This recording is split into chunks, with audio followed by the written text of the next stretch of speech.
Terima kasih Majelis Hakim yang mulia. Saudara ahli. Ahli kan di sini kami hadirkan selaku ahli pidana. Kalau kita lihat memang di BAP saudara ahli sudah sering menjadi ahli di persidangan. Di sini kami mungkin tidak akan menanyakan fakta, tetapi kita akan menanyakan pendapat-pendapat ahli tentang keilmuan pidananya. Iya. Yang pertama pertanyaan saya yaitu terkait dengan pasal penganiayaan 351 dan seterusnya ahli. Bisa ahli terangkan unsur-unsur apa yang ada di bab penganiayaan tersebut menurut pendapat ahli? Ya, baik. Terima kasih Saudara Jaksa Penuntut Umum. Supaya tidak salah dalam memberikan penjelasan terkait dengan pasal-pasal yang berkaitan dengan penganiayaan ya. Jadi penganiayaan itu ada diatur di dalam pasal 351. Jadi 351 itu disebut juga dengan penganiayaan biasa. Kemudian ada 353. Jadi 353 itu disebut juga dengan penganiayaan yang direncanakan lebih dahulu. Kemudian 354 itu disebut juga dengan penganiayaan berat. Dan 355 adalah penganiayaan berat yang direncanakan. Jadi kalau kita lihat apa perbedaannya, maka ada dua aspek yang dibedakan. Untuk membedakan antara penganiayaan biasa, penganiayaan yang direncanakan, penganiayaan berat, dan penganiayaan berat yang direncanakan lebih dahulu. Nah, dua aspek itu terletak pada aspek subjektif, dan yang kedua adalah aspek objektifnya.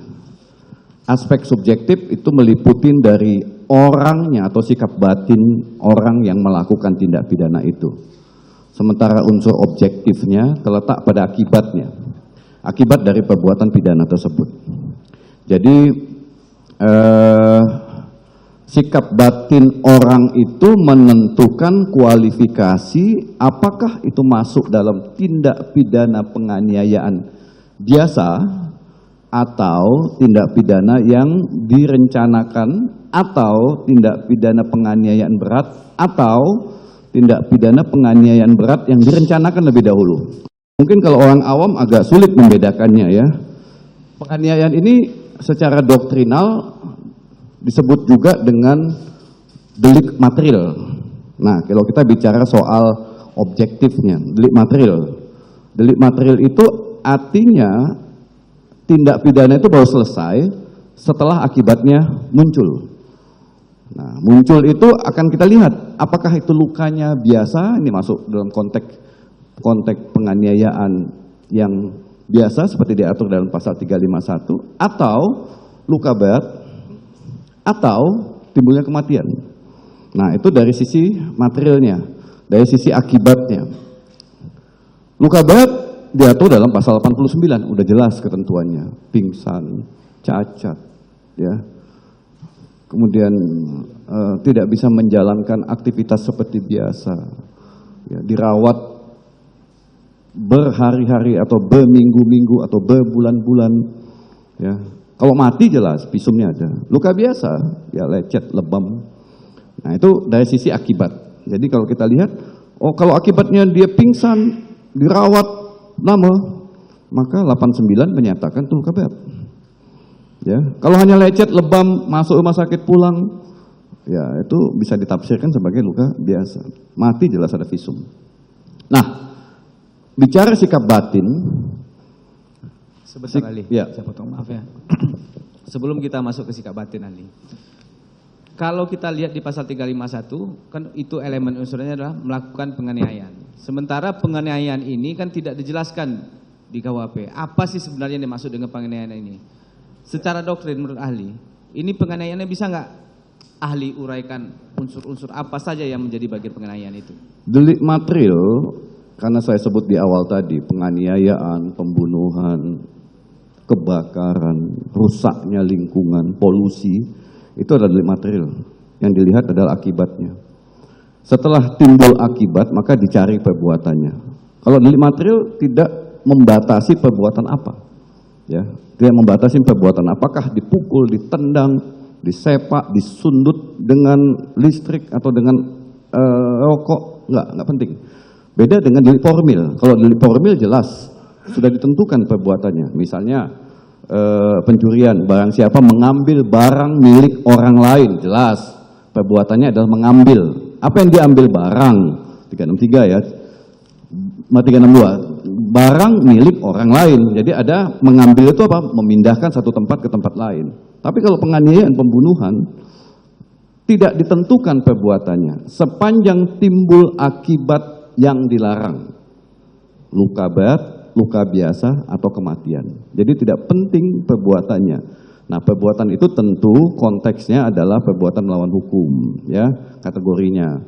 Seorang dokter menyakitin seorang pasien, cabut giginya, ya itu bukan penganiayaan karena tujuannya adalah menyembuhkan. Dalam konteks delik material, perbuatannya adalah bukan dalam konteks sifat dari tujuan yang baik, ya, tetapi memang ada tujuan jahat dari perbuatan itu yang kita sebut dengan perbuatan melawan hukum. Oke, ahli. Kemudian ahli, kan tadi ahli sudah membagi ini. Bukan ahli, menurut ahli pasal-pasal penganiayaan ini sudah terbagi nih. Ada yang penganiayaan biasa 351, ada yang memang penganiayaan dengan rencana, kemudian barulah akibatnya bermacam-macam. Ada yang akibatnya berat, ada yang ringan. Nah, dengan rencana ini ahli, dengan rencana ini, titik tolak rencana ini menurut ahli bagaimana? Mulanya dari mana? Ya, kalau kita bicara tentang delik-delik perencanaan, maka ada dua elemen yang biasa diukur, ya, pre factum dan bahkan kadang-kadang dilihat post factum. Sebelum perbuatan itu dilakukan. Jadi sebelum perbuatan dilakukan itu, apakah orang tersebut memiliki sikap batin jahat untuk mewujudkan tindak pidana. Jadi ukurannya adalah sikap batin jahat. Dalam pikiran saya, misalnya saya ingin mengambil sebuah laptop milik atasan saya, ya. Ada dalam pikiran saya akan mengambil barang tersebut. Lalu saya sampaikan kepada teman saya, "Bro, itu kan besok beliau keluar kota. Yuk kita ambil yuk barang tersebut. Karena ada data-data penting ingin saya gunakan di dalam laptop tersebut." Ya. Nah, itu namanya pre factum, persiapan. Ada perencanaan dalam diri saya untuk melakukan perbuatan pidana tersebut. Lalu ditanya teman saya, bagaimana caranya? Ya, kita buka, kita cek dulu apakah dia sudah benar-benar tidak ada, lalu kita ambil pada pukul 2 dini hari. Nah, itu kemudian pada pukul 2 dini hari saya datang ke tempat itu dan mengambil laptop tersebut. Nah, itulah ada persiapan untuk melakukan tindak pidana. Saya sudah menyiapkan diri saya untuk melakukan tindak pidana tersebut. Jadi kemudian yang kedua, untuk delik-delik itu kesengajaan, ya. Untuk delik-delik perencanaan, ya. Delik-delik perencanaan ini biasanya hanya ada dalam tindak pidana material. Kalau tindak pidana formil biasanya sikap batinnya adalah sengaja. Sengaja dengan maksud, sengaja dengan sadar kepastian, atau sengaja dengan sadar kemungkinan. Ada konteks perencanaan. Jadi perencanaan ini adalah ada waktu untuk berpikir tenang ketika akan mewujudkan tindak pidana tersebut. Ada jeda waktu. Dalam doktrin tidak disebutkan berapa lama. Yang penting ada jeda waktu ketika akan mewujudkan tindak pidana tersebut. Kalau dia sengaja dengan maksud, sengaja dengan sadar kepastian, begitu bertemu dengan orang tersebut langsung dipukulnya. Masuk rumah sakit. Dipukul, langsung masuk rumah sakit. Sikap batinnya sebetulnya tidak pernah berpikir dalam dirinya untuk melakukan penganiayaan tersebut. Bertemu, langsung dihajar, dan masuk rumah sakit. Tapi kalau dalam perencanaan, ada waktu untuk menentukan persiapan-persiapan apa yang akan dilakukan dalam mewujudkan tindak pidana tersebut. Jadi ada waktu yang cukup dalam menyusun perencanaan tindak pidana dan targetnya jelas. Jadi kalau kita bicara target, jadi objeknya jelas, lokusnya jelas, tempusnya jelas.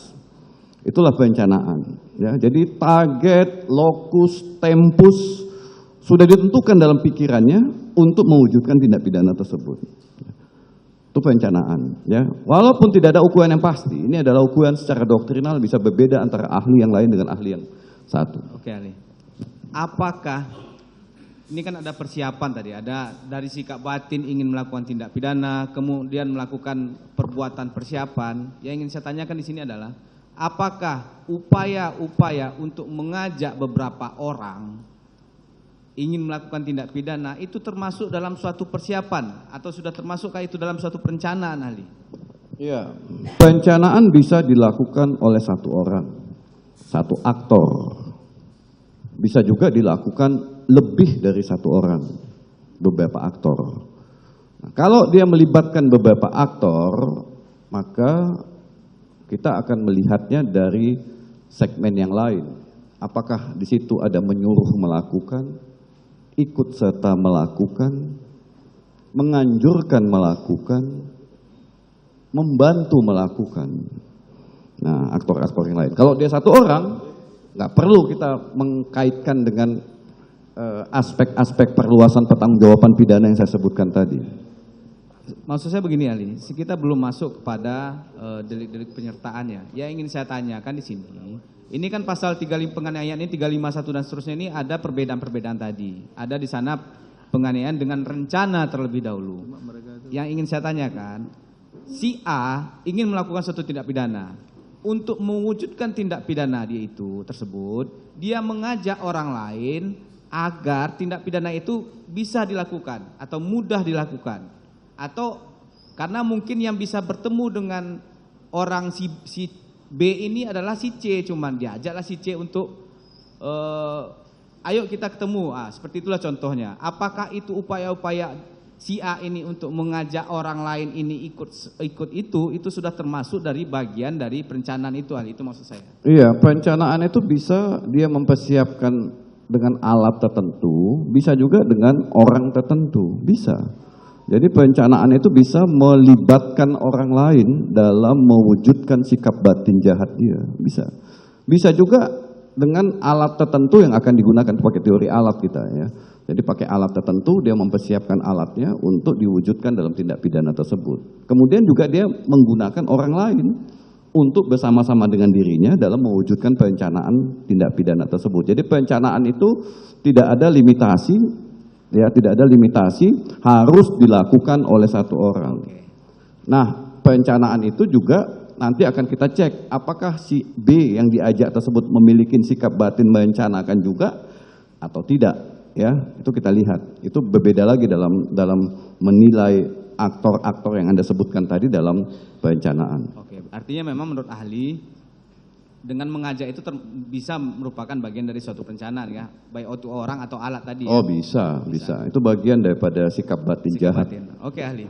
Kemudian pertanyaan selanjutnya adalah, ahli, untuk penganiayaan berat ini sudah jelas tadi ahli mengatakan di pasal 89. Nah, memang kalau kita lihat di pasal 89 itu kan kategorinya tidak bisa melakukan suatu pekerjaan sehari-hari. Nah, ini kan memang berkembang, ahli, berkembang sesuai dengan keadaan zaman, ya. Maksud saya adalah, pertanyaan saya adalah, apakah orang yang memang lama dirawatnya, kemudian memang pada saat itu kemungkinan pada saat setelah dilakukan suatu tindak pidana penganiayaan, orang ini, kalau kemarin kita ada ahli dari kedokteran yang memeriksa, itu tingkat kesadarannya itu adalah dari kategori orang sadar itu, ahli, 1 sampai 15, orang sadar itu 15. Kemudian penurunan kesadaran itu adalah 10. Kemudian setelah dilakukan perawatan ternyata menurun, ahli, sampai dengan level 7 kalau kata ahli kedokteran kemarin. Nah, yang ingin saya tanyakan adalah apakah penurunan kesadaran ini walaupun sudah dirawat itu juga termasuk dalam kategori akibatnya, ya, delik materinya adalah penganiayaan berat, ahli? Iya. Jadi akibat itu dinilai dari perbuatan, bukan proses perawatan. Ya, dinilai dari perbuatan yang dilakukan oleh seseorang. Jadi pasal 89 jelas menyatakan begitu orang tersebut luka berat, maka itu penganiayaan berat. Mengenai sembuh, ya itu memang harus disembuhkan, ya, namanya juga orang luka berat. Apakah korban itu harus dibiarkan sampai di proses pengadilan luka berat terus? Enggak mungkin. Jadi timbulnya luka berat itu adalah ketika perbuatan itu selesai dilakukan. Oke, ahli.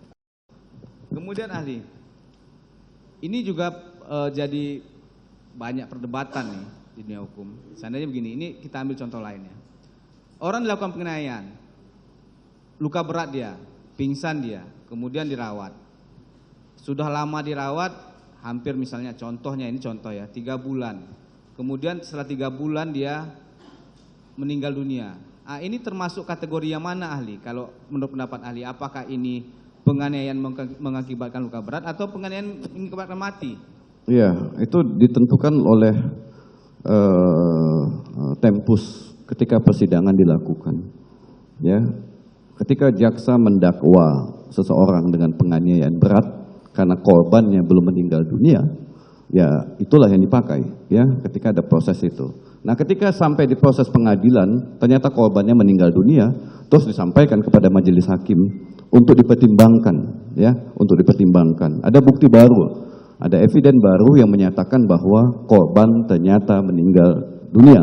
Maka itu jadi pertimbangan hukum hakim, apakah itu menjadi alasan pemberat atau ada konstruksi baru. Tapi kalau konstruksi baru menurut saya udah nggak bisa ya, karena udah didakwa dengan pasal 3 anggaplah ya 351 ayat 3 pasal yang menyatakan bahwa korban mengalami luka berat. Ya, karena waktu didakwa korban tersebut memang dalam keadaan luka berat. Ya, artinya ahli, kalau yang saya tangkap dari pendapat ahli, apapun yang terjadi setelah tindak pidana dilakukan, itulah yang didakwakan. Tetapi bagaimana akibatnya setelah persidangan itu bisa jadi pertimbangan baru di persidangan ya, walaupun awalnya memang cumanya lukanya berat, tapi kelama-lama setelah dirawat tidak berkunjung sembuh ini, tapi mengalami misalnya makin menurun dia, makin amnesia dia, itu jadi pertimbangan tertentu ya.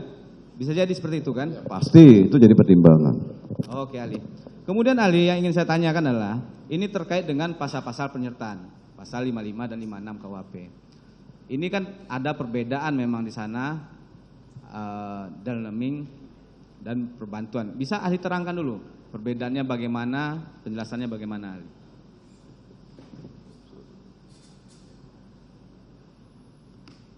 Ya. Jadi pasal 55, 56 ya. Jadi ada yang menyatakan 5556 ini perluasan pertanggungjawaban dalam doktrin. Ada juga yang menyatakan ini adalah perluasan dari tindak pidana. Ya, tergantung ajaran mana yang Anda pakai. Apakah ajaran dualistis atau monistis. Nah, kalau KUHP yang kita pakai saat ini itu disebut sebagai perluasan pertanggungjawaban pidana. Tapi kalau Anda pakai KUHP baru nantinya, itu adalah perluasan tindak pidana. Jadi beda dia. Nah, jadi dalam ajaran penyertaan maupun perbantuan, deelneming dan medeplichter, itu aktornya lebih dari satu. Ya. Dalam penyertaan itu ada yang melakukan, dader. Kemudian yang kedua ada yang menyuruh melakukan atau downplegen. Ada yang ikut serta melakukan medeplegen. Ada yang menganjurkan, membujuk melakukan atau witloken. Dan ada perbantuan pasal 56 medeplichter. Nah, perbedaannya adalah dalam menyuruh melakukan, orang yang disuruh itu adalah sebagai alat semata. Sebagai alat. Ya, sehingga orang tersebut tidak bisa dipertanggungjawabkan sebagai alat ya. Misalnya anak-anak yang belum berusia, yang belum bisa dipertanggungjawabkan, belum berusia 12 tahun. Atau orang gila. Ya. Jadi itu dianggap sebagai alat. Atau orang yang di bawah tekanan daya paksa untuk melakukan tindak pidana, daya paksa. Paksa dia. Pasal 49. Nah, 48, daya paksa. Nah, kemudian ikut serta melakukan. Ya, ikut serta melakukan atau medeplegen. Ada 2 aktor atau lebih yang melakukan tindak pidana secara bersama-sama. Indikator bersama-sama ini secara doktrin berbeda-beda pandangannya. Ada yang menyatakan aktor tersebut terlibat mulai daripada persiapan yang kita sebut dengan prefaktum dan faktum pada perbuatan di lapangan. Dan kita lihat lagi nanti postfaktumnya, apa peran beliau setelah perbuatan itu dilakukan. Jadi ada pre, kemudian ada faktum, dan ada postfaktum. Jadi dalam konteks deelneming, ikut serta melakukan atau bersama-sama melakukan medeplegen tadi itu, dalam persiapan aktor tersebut terlibat, ketika eksekusi ada peran yang berbeda, ya, ada peran yang berbeda antar aktor, ada peran yang beda. Bisa jadi ada yang memegang kepalanya dalam konteks penganiayaan, yang satu memegang kakinya, yang satu menusuk perutnya, bisa jadi. Perannya berbeda kan? Atau dalam konteks pencurian misalnya, yang satu mengawasi dari luar untuk memastikan tidak ada security yang datang, atau ada orang yang lewat. Aktor lainnya masuk ke dalam, ngambil. Atau begal misalnya, satu sudah siap-siap menunggu dengan motornya, satu lagi yang melakukan tindak pidana, berhasil, keduanya kabur dengan motor yang berbeda. Ya, satu nunggu, siap-siap kalau misalnya gagal, dia naik di boncengan, kabur. Jadi melakukan di lapangan siapa? Ya si satu orang begal, tapi yang satu ikut dalam tindak pidana tersebut. Jadi memang ada sikap batin jahat yang dimiliki oleh masing-masing aktor. Sikap batin jahat. Tuh ya, untuk memakai delik penyertaan. Karena dia perluasan pertanggungjawaban. Ada peran dalam mewujudkan tindak pidana itu. Mulai dari peran persiapan sampai kepada peran ketika perbuatan itu dilakukan. Uitloken itu 55 ayat 2. Itu ada aktor intelektual, ya, yang disebut dengan intelektual dader, ada aktor materialis. Aktor materialis itu yang mengeksekusi. Intelektual dader biasanya tidak ada di TKP, tidak ada di lokasi, dia mengendalikan dari jauh. Ada pelaku materialis yang mewujudkan tindak pidana itu. Dan yang terakhir adalah perbantuan, pasal 56. Nah, perbantuan ini kan definisinya, tafsirannya sangat luas. Memberikan sarana, bantuan, keterangan dalam mewujudkan tindak pidana. Jadi di awal, di persiapan dia terlibat, tetapi pas saat eksekusi nggak ada ini orangnya, ya, tidak ada orangnya. Tapi dia memantau perbuatan pidana tersebut. Atau di persiapan tidak ada, pas saat eksekusi dia membantu. Misalnya seseorang memberikan pistol, dalam perencanaan nggak tahu dikasih aja pistol, kemudian ditembak. Alat tersebut digunakan untuk melukai orang lain, tapi dalam persiapan dia tidak melakukan, tapi dia memberikan alat tersebut dan alat tersebut digunakan. Nah, ini juga dikatakan sebagai perbantuan. Jadi dalam perbantuan itu unsur persiapan ada, tapi di saat eksekusi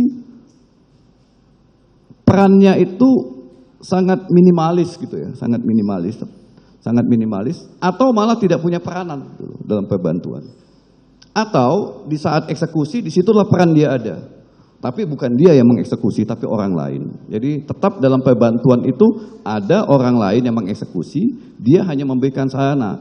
Misalnya sederhana dalam konteks pencurian, rumah si A akan kosong pada tanggal 1 jam 2 pagi.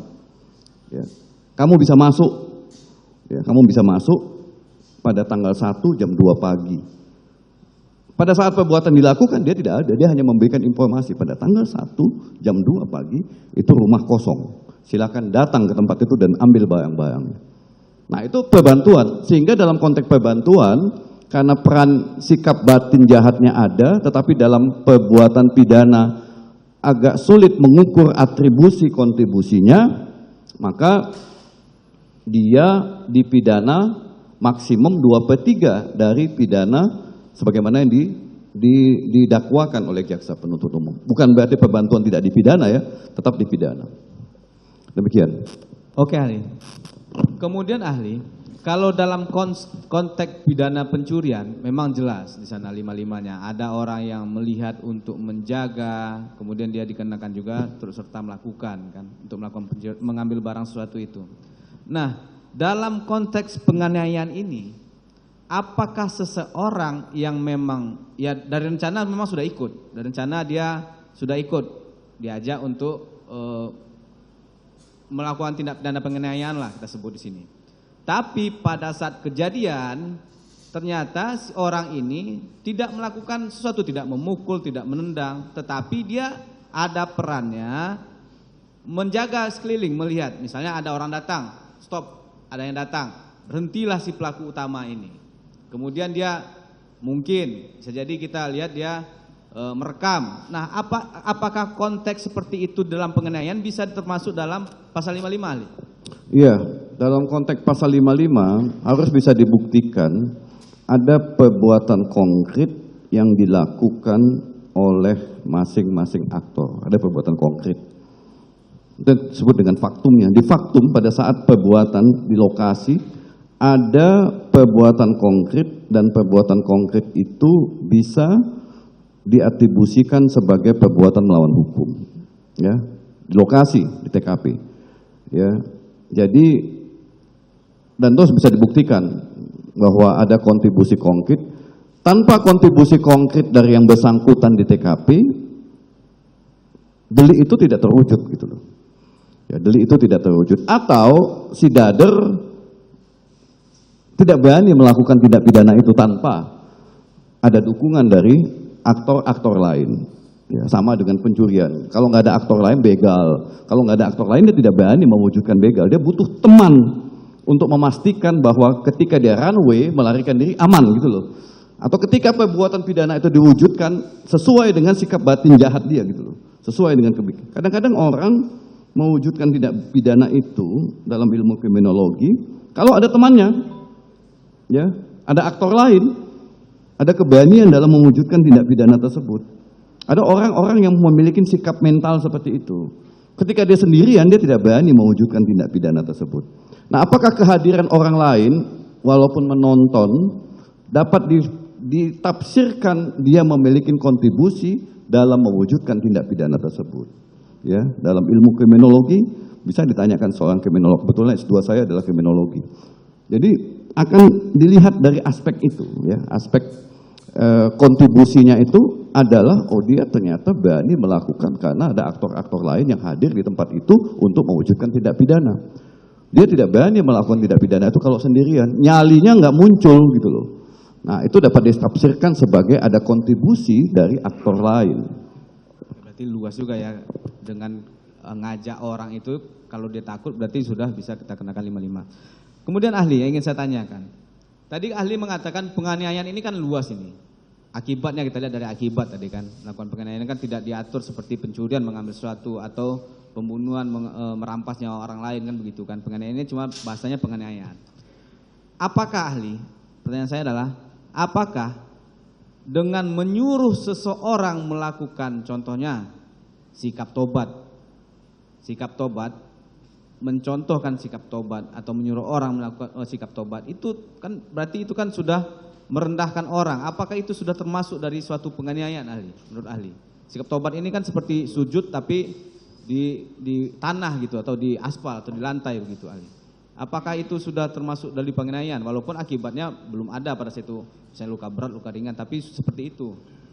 Bagaimana ahli? Ya, kalau itu bagian daripada skenario ya yang ada dalam pikiran si pelaku, sikap batin jahat pelaku, bahwa ketika akan mewujudkan tindak pidana itu dimulai dari menjemput, memperlakukan orang tersebut misalnya jongkok, tiarap atau apapun, segmen berikutnya dipukulin, segmen berikutnya dilempar. Nah, itu kalau memang sikap itu bagian bahwa perbuatan itu bagian daripada skenario yang disusun oleh dader atau dader-dader, maka itu bagian dari proses penganiayaan.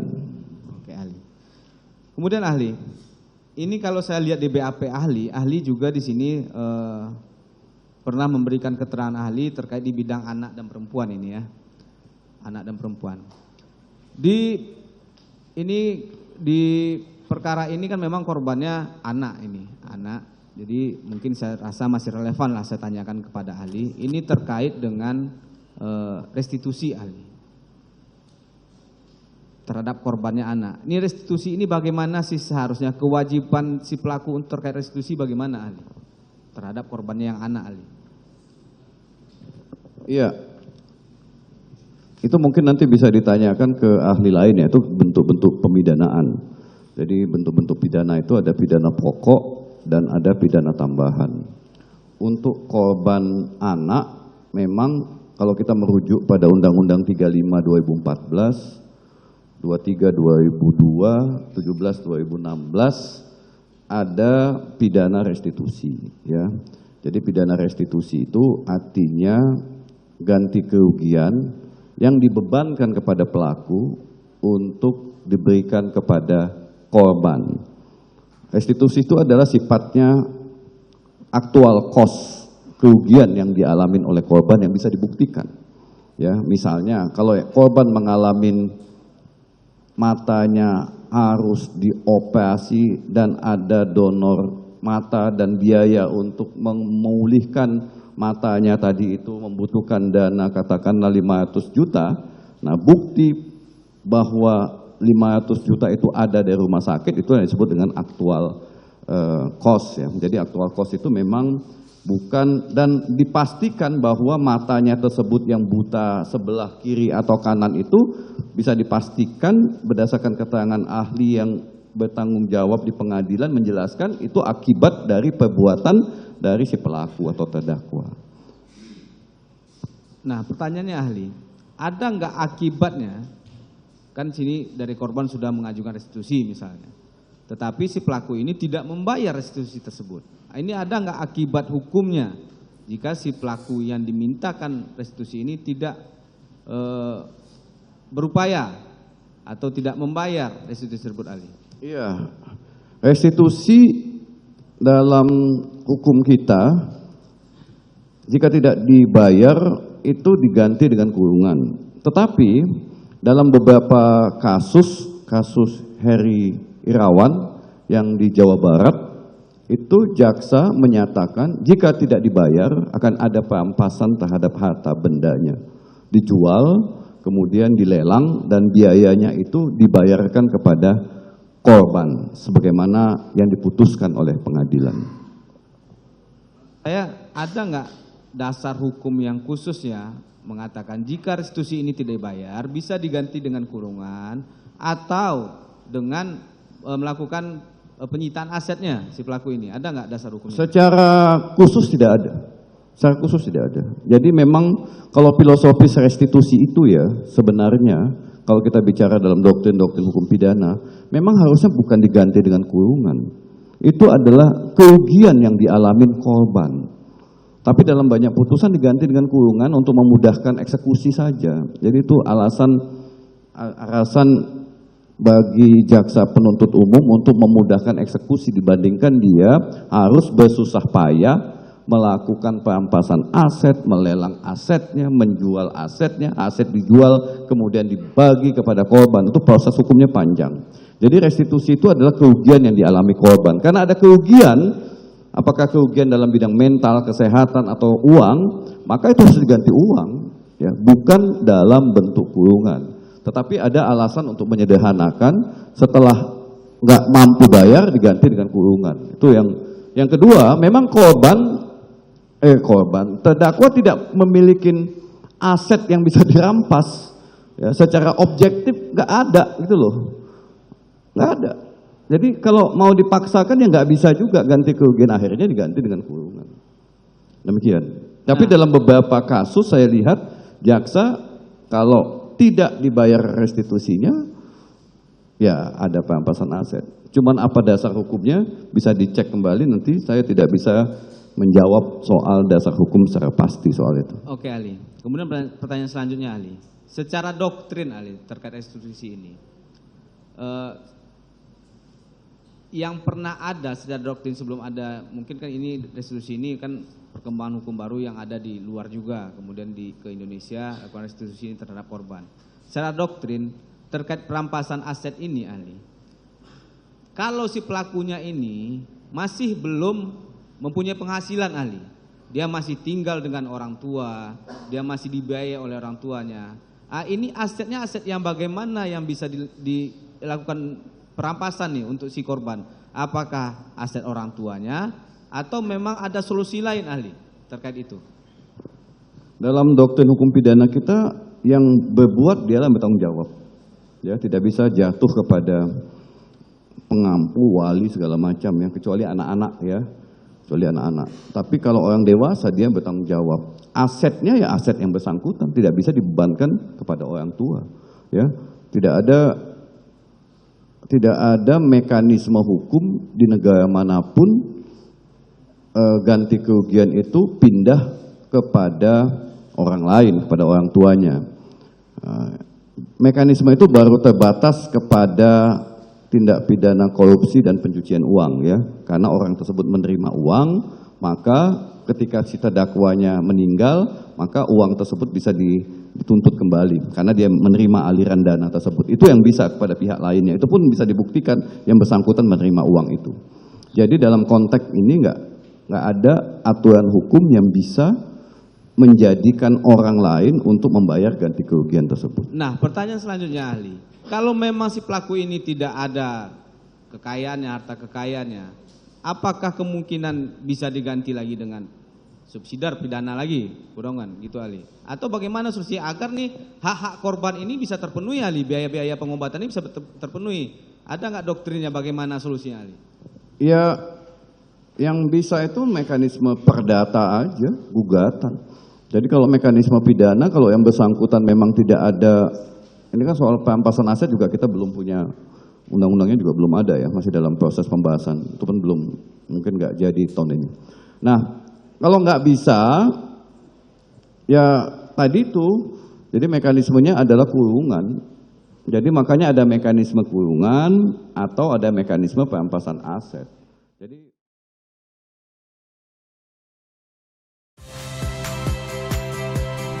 saya Rahmat Ibrahim. Saksikan program-program Kompas TV melalui siaran digital, pay TV, dan media streaming lainnya. Kompas TV, independen, terpercaya.